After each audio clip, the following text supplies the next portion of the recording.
Bonjour, bonjour, bonjour la Healing Team. Comment allez-vous? Soyez salués dans le nom puissant de Jésus, les mamans de David et Salomon, les têtes et non les queues. C'est le coach Brycia, Healing and Transformation Coach, en mission pour vous accompagner dans le processus de restauration. Pour toutes ces personnes-là qui ont subi des violences physiques, verbales ou émotionnelles, je suis la Man Chief Queen Healing Coach. Donc aujourd'hui, j'aimerais partager avec vous quelques petites astuces pour avoir une bonne semaine / bonne journée. Mais tout d'abord, j'aimerais que vous contempliez avec moi cette belle merveille de la nature que le Seigneur nous a bénis avec, que les hommes également ont mis en fonction de ce qu'ils voulaient avoir. Regardez, c'est tellement beau. Donc trois éléments. Je crois que au début de la semaine, je vous ai fait une liste sur laquelle je parlais de différents. Je pense que j'ai mis 7 ou 8 points. Comment avoir une bonne semaine. Et également, ça pique ça peu que la semaine, mais tout commence d'abord par la journée. Une bonne semaine commence par d'abord une bonne journée. Donc, comment allez-vous si vous me regardez en live ou en replay? Dites-moi d'où vous me recevez et bien sûr comment vous allez. Donc, je disais l'élément essentiel, le premier élément, c'est d'être intentionnel. C'est quoi être intentionnel en fait? C'est-à-dire que des fois, il y a certains mots qui sont plus faciles à expliquer en anglais qu'en français, mais on essaie quand même, ok? Aidez-moi. Donc, c'est quoi être intentionnel en fait? C'est-à-dire que, quel que soit P de X, en fait, tu as pris la décision, d'accord? C'est une décision que tu prends, c'est-à-dire que tes pensées sont en alignement avec ce que tu veux, avec le résultat que tu veux. C'est-à-dire que vaille, tu n'as pas d'excuses, tu ne cherches pas de plan B, tu n'as qu'un plan A. Et tout ce que tu dois faire, d'accord, doit s'aligner avec ce que tu veux et tu es ferme là-dessus. C'est-à-dire que tu rencontreras peut-être des difficultés. Si à la fin de la semaine, par exemple, ton but était au début de la semaine, quel était même ton but de la semaine avant d'aller plus loin? Dis-le en bas. Si au début de la semaine, ton but était, par exemple, je sais pas, de marcher 5 fois dans la journée, dans la semaine, ou bien, je sais pas, de faire tes repas, ou bien d'écrire une page ou 5 pages à la fin de la semaine, c'est-à-dire quel que soit le but en fait, et que quel que soit les événements qui vont arriver, parce que intentionnellement en fait tu t'es préparé dans ton subconscient, ton mental est prêt à cela, les excuses ne t'empêchent pas, d'accord, de faire, tu es vraiment focalisé sur ton objectif final malgré les difficultés. C'est ce qu'on appelle vraiment être intentionnel en fait. Beaucoup de personnes font des excuses, se donnent des excuses, n'accomplissent pas ce qu'elles font, ne commencent même pas, n'osent même pas, parce qu'elles ne sont vraiment pas intentionnelles. Quand tu es intentionnel, d'accord, c'est-à-dire que les excuses te font rien en fait. Tu es vraiment, you put your mind into it, you do it no matter what, ok? Donc ça c'est un élément important. Donc, numéro 1, être intentionnel. Numéro 2, je vais me dire que je vous enseigne ce que je vis. Nous sommes un corps, d'accord? La dernière fois, je vous ai mis, je crois que j'ai fait une vidéo où j'étais à la salle de gym. Des fois, je pose des petites choses comme ça, soit en anglais, mais en français également de temps en temps, également sur ma chaîne. Où je vous dis en fait l'importance de bouger en tant qu'être humain. Faire une activité physique, au moins 20 minutes chaque jour. Je ne sais pas pourquoi, dans notre culture, on a oublié cela. Je me rappelle ma grand-mère, et non, je viens de monter une colline, donc mon souffle est un peu ralenti.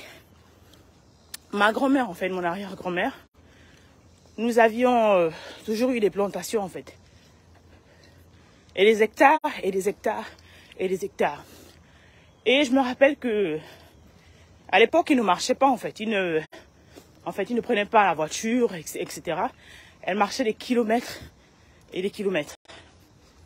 Et même lorsque nous grandissions, en fait, nous marchions des kilomètres et des kilomètres. C'est-à-dire que marcher a toujours été dans notre culture, mais en grandissant, en se modernisant, nous sommes en train de perdre cette habitude, en fait.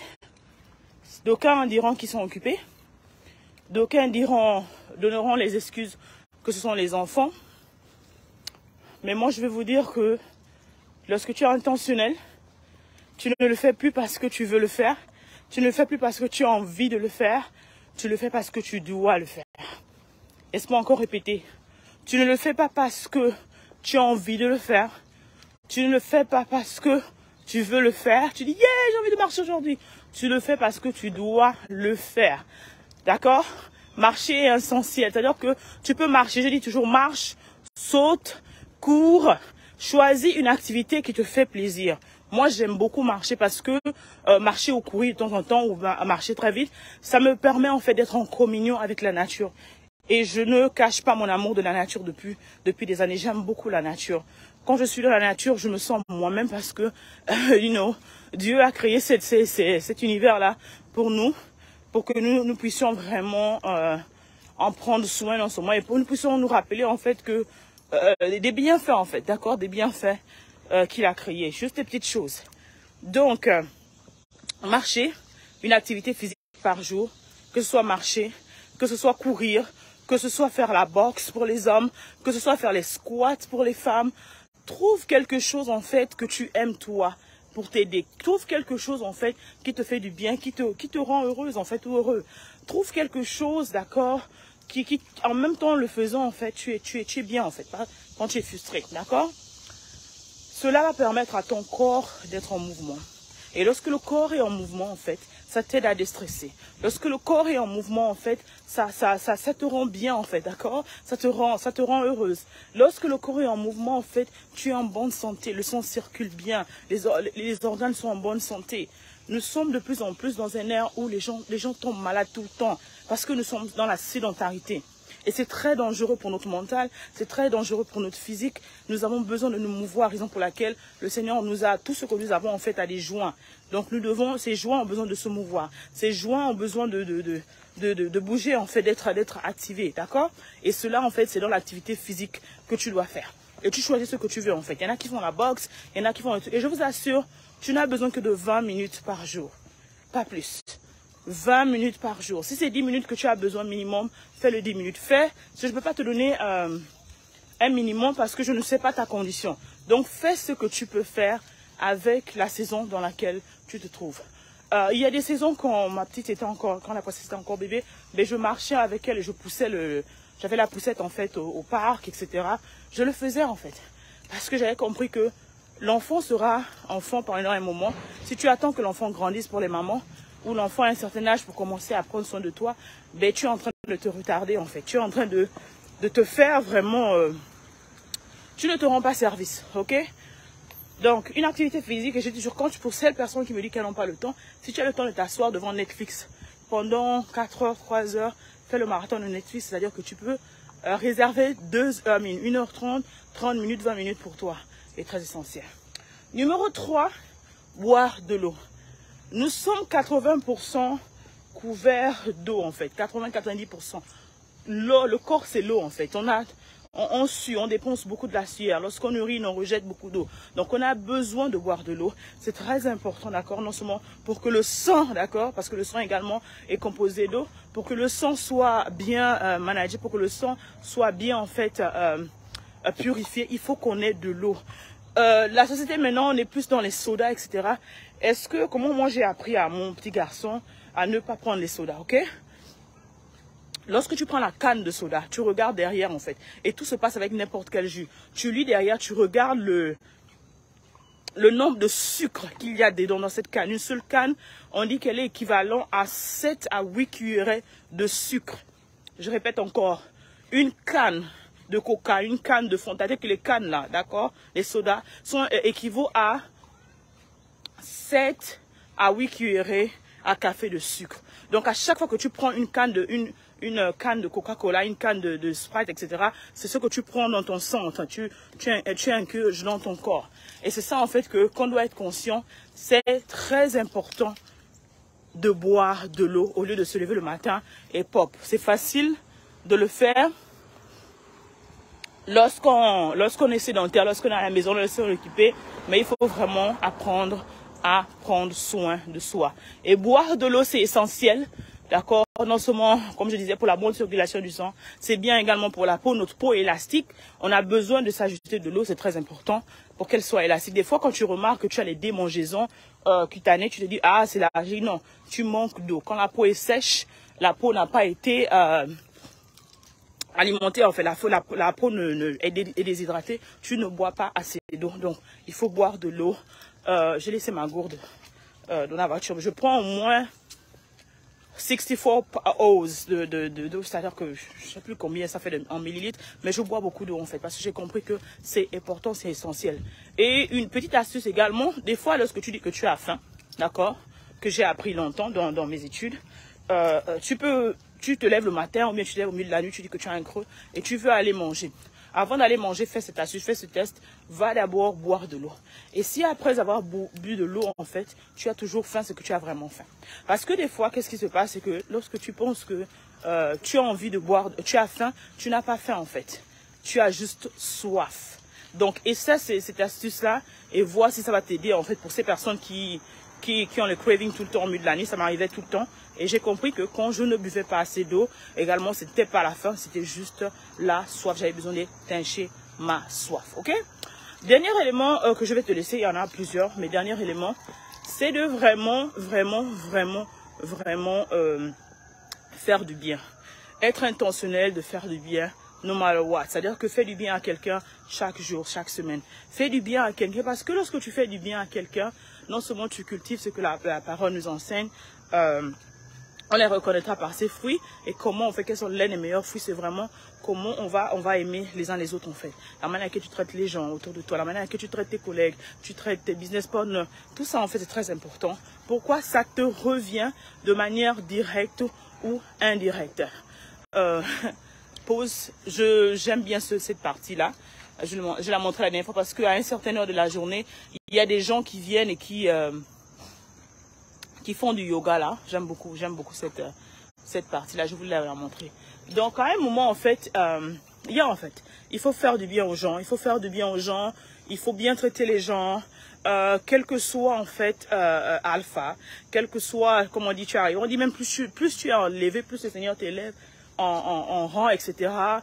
Dans la société, dans la famille, etc. Tu dois être humble. La manière que tu traites les gens montre beaucoup en fait qui tu es, d'accord, montre vraiment le caractère qui est derrière la personne, qui est derrière le titre, qui est derrière toutes les fonctions que tu dis en fait. Et l'humilité est vraiment l'une des grandes clés du succès. Il faut apprendre à être humble. Et plus tu es élevé, plus tu dois être humble. Plus tu vas en fait, tu atteins certaines sphères de la société en fait de bénédiction, tu dois vraiment être humble.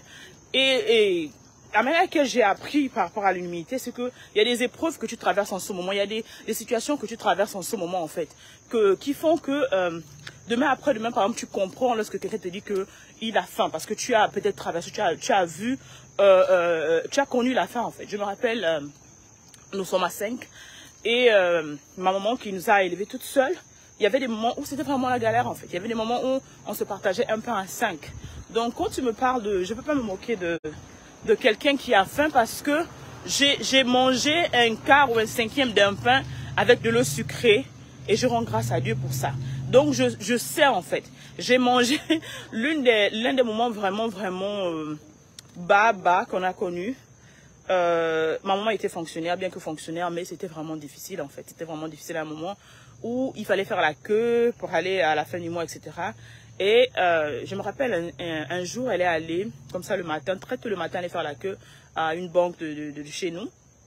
Et en rentrant, en fait, elle est rentrée bredouille.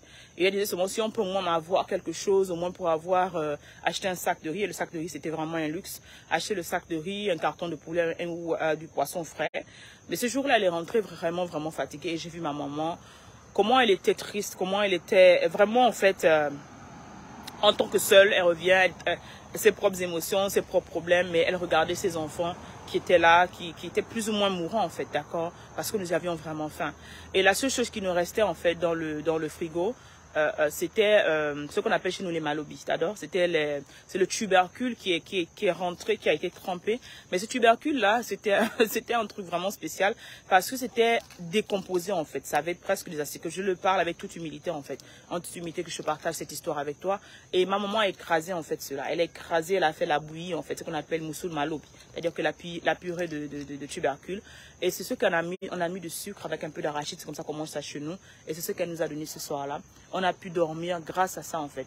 Est-ce que c'était le meilleur repas? Non, mais jusqu'aujourd'hui, je rends grâce à ce repas parce que ce repas m'a permis de vivre un jour de plus. Ce repas m'a permis, en fait, d'accord, d'apprécier le poulet, d'apprécier un beau repas d'aubergine, d'apprécier quelque chose, en fait, d'accord, d'extra, en fait, des petites choses. Ce qui fait que ça m'a rendu humble en tant que personne. Et il y a tellement de choses, tellement d'épisodes qu'on a traversés qui nous ont rendu humbles et qui devraient nous rendre humbles. Donc aujourd'hui, je ne peux pas me moquer, en fait, de quelqu'un qui mange, par exemple, à terre ou qui fait. Parce qu'il y a des choses qu'on a traversées, en fait, qui doivent construire notre caractère, qui doivent vivre notre caractère, qui nous permet vraiment de comprendre, d'avoir la compassion. Donc dans les coachings qu'on fait aujourd'hui, dans tout ce que je fais, en fait, d'accord, dans ma carrière et dans ma vie personnelle, j'ai appris à avoir de la compassion, en fait, de la personne qui souffre. J'ai appris d'avoir la compassion, en fait, de me moquer des gens, raison pour laquelle je n'aime pas les critiques, raison pour laquelle je suis vraiment intentionnelle dans tout ce que je fais parce que je sais, je connais plus ou moins l'humain, je sais ce que ça fait, en fait, de dormir avec la faim. Je sais ce que ça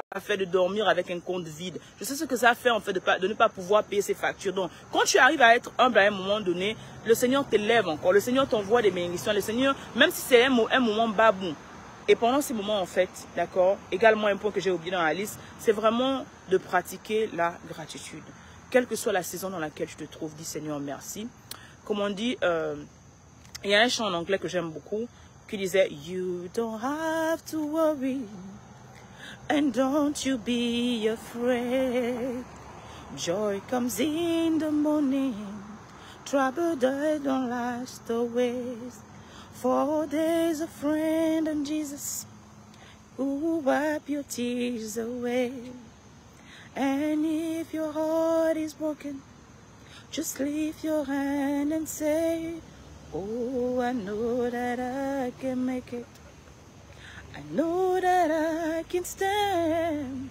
No matter what may comes my way, my life is in your hand. C'est-à-dire que tu dis, en fait, on dit joy comme dans mon livre, c'est-à-dire que la joie vient le matin. C'est-à-dire que tu as peut-être pleuré, tu es peut-être en train de pleurer, tu es peut-être dans une saison, j'ai fait une vidéo, j'ai parlé des saisons de la vie, où c'est vraiment le désert pour toi en ce moment, c'est vraiment dur, vraiment ginger, quoi. Peut-être tu n'arrives pas à trouver le travail, peut-être c'est tout à dit que les relations, quelle que soit la saison, une saison vraiment de désert financier, mais je veux te dire que ce n'est qu'une saison, non seulement ça. Et te dire également que la joie vient le matin. Le matin, tu te lèves, c'est un nouveau jour. Chaque jour est une bénédiction.